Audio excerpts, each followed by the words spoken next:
what's the view from the dressing room? Was a point enough, or did we deserve more? I think we deserve more, but you have to show more also on the pitch. After the goal we scored, we dropped a little bit. We lose control of the game a bit, and that's why I think we didn't get the second goal. I think we dropped a 3-point today. We get 1 point. We stay focused. We won't say obviously we're happy we didn't lose today, and we take this point with positivity. But we know those games. I think at the end of the season, those 3 points will be very important. So today we didn't lose. We got 1 point, and the next game away, we know that those points will be very important for us, and we don't want to give them away. You've equalled the all-time record, 27 away games unbeaten. Is that something that we just talk about, or does it mean anything to you guys? Like I said, it's always good, but I prefer to win the league and don't have the record. So it's good, it's positive. Next time what we want is to have a record of winning away. That would be the best, and not draw when we know we can win this game. Say clean sheet and we concede 1 goal like that, but we learn from that always. Stay positive, and we go again. Another assist, and you also came very close to winning it with that turn in the area and shot just wide. How do you feel your own form is at the moment? No, I think I'm good. I'm good with the team. We're all good. Training well. We came back very focused as always, and we want to, like I said, I always give my best on the pitch, give my heart to help my teammates, to help everyone. So we keep it up. We keep pushing, we keep improving, and I wanted to win today, and that's why I'm quite disappointed with the result, but like I said, we take this point. Boss, what did you make of a point in the end? Overall, I think we created enough chances to win it. Played some decent football at times. Then again, we could have lost it, but for a very good save by David. So it's a point from a losing position, but it's not what we wanted. I think we weathered the storm the first 2 or 3 minutes from a couple of set plays, and then we played some very good football ourselves, created chances, big chances on set plays. And when they scored, that was more or less out of nowhere. Foul. 100%. Football can't go from one extreme to the other. And he goes straight through Bruno's hip and with his arm and his hips. So that's a foul, but we should react better anyway. We should do better, just block the shot and make sure that referees' mistakes won't cost us. What was your message at half-time? It certainly seemed to have some resonance with the team. Yeah, I need to sharpen up, more urgency.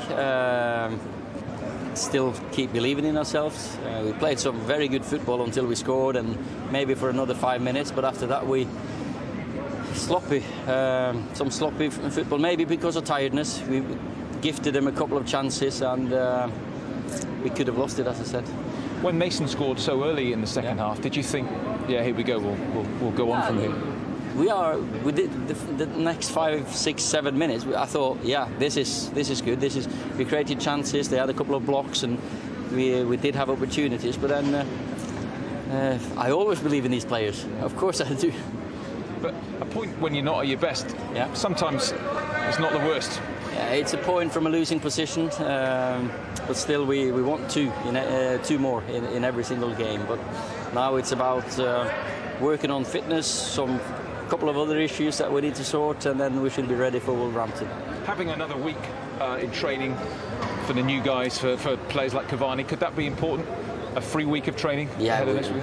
We're still very early on, and we need to work to get them fit, and we'll be better off next week. Finally, just to have the goal at this end where the fans are, and indeed home fans as well. I mean, it does make a big difference. It does. This is football. This is, you have to handle the away home fans, or when you're away, the opposition's fans. And I thought we did that at times, and at times we let the crowd get to the referee or get to us maybe. So we'll get used to proper football again. Thanks a lot, Ollie. Cheers. Thank you. Through COVID, we'll have much more on that fixture in a moment. Let's just reflect on that 1-1 draw at St Mary's. It was 1-0 to Southampton at half-time. Manchester United got level, Tony, and you expected them to go on from there. Yeah, absolutely. Got the equaliser. Here it is here. Great work by Pogba. He did great work, and that's that man again, Michael. Yeah. What a great finish. It wasn't the cleanest of strikes, was it? But as you say, Pogba does really well here, just flicks it into a dangerous area. And you just see Greenwood pulling off his man. I mean, he could go to where the bodies are and closer to goal, but he just pulls off. He feels there's a space around the penalty spot.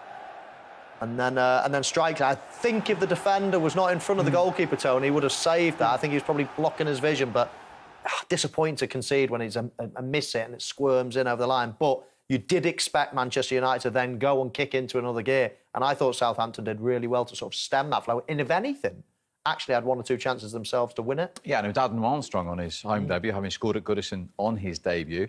Perhaps might have done a little bit better. Definitely, you've got to be scored. This isn't a very hard chance for a finisher like this. You know, got to keep it low, got to find a corner, got to be brave, got to take a risk. I know lots of people think just hit the target in this situation, but it's never been on my agenda. I think you've got to find a corner and be brave. It's another chance, isn't it, this one? Just that little flick there of the boot from Matic, I think, just puts him off here. Because I think if that flick of the boot hadn't come towards his face, then I think he picks up the line of the flight earlier and stoops and heads it in. And you could see the two managers at the end, who was more pleased with that point. Yeah, Ralph's got to be absolutely delighted with that. Like I said, they've had some good chances at the end to go and win it. So, yeah, there's a few issues there with United. You know, we were so excited at the start of the game, and then we've gone, oh, actually, you know, some poor performances. I thought Fred was poor today. He gave the ball too many times away from me. You know, so a few worrying things there for United. Berries, Southampton lead Manchester United by 1-0 as well. Let's get straight into it, because prior to the goal, you noticed Southampton pressing, and it paid off. Yeah, it would. To say they've been warned was an understatement. I mean, we've shown two clips here before the goal of Southampton pressing, and they're absolutely all over Manchester United, trying to force mistakes. Just how Ralph Hasenhüttl wants them to play. We all know he likes a lot of energy in his team, but they're even chasing lost causes, and sometimes you've just got to turn them round and play in the opponent's half. They give them a lot of encouragement, and then the first goal came because of it. I mean, you see them winning a free kick here, but this is the goal, and you see again all the Southampton players, all their bodies trying to win the ball back. They do win the ball back. Whether it's a foul or not, we'll probably debate in a bit. I think not. And then a lovely little bit of play on the edge of the box, and they get a bit of luck with the finish. But, you know, they've worked hard for these opportunities and they're closing down. It's the way Ralph Hasenhüttl plays, Tony, isn't it? Yeah, excellent. Full press, brilliantly closed down. And United's got to be very careful in these areas. Foul for you here? No, he's got the ball back, done brilliantly. There's, and some, like Michael said, some great, clever work around the edge of the box, and they did get an enormous bit of luck. But no, in there, go on, there you go. I'll take that. Push him over. Had you said a centre-half was a foul there, I would have really worried about your state of mind today. But after that, the debate was whether it was Che Adams' goal or Fred own goal.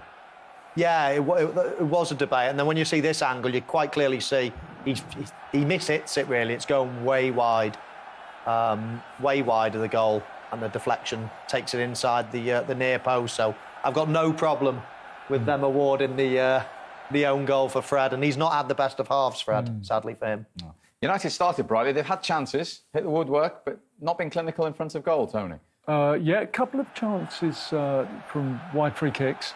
And this is bad defending, really, from Southampton. They've held a line and they've not got back in there and defended it, and got very, very fortunate.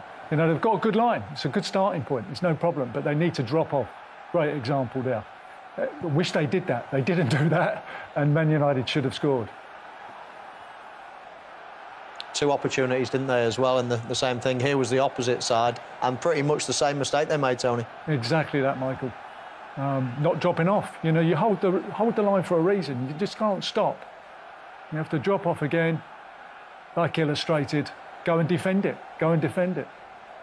And they didn't. Give a couple of chances there. They got away with it, Southampton. Got away with it. And this was the Matic header just before half-time.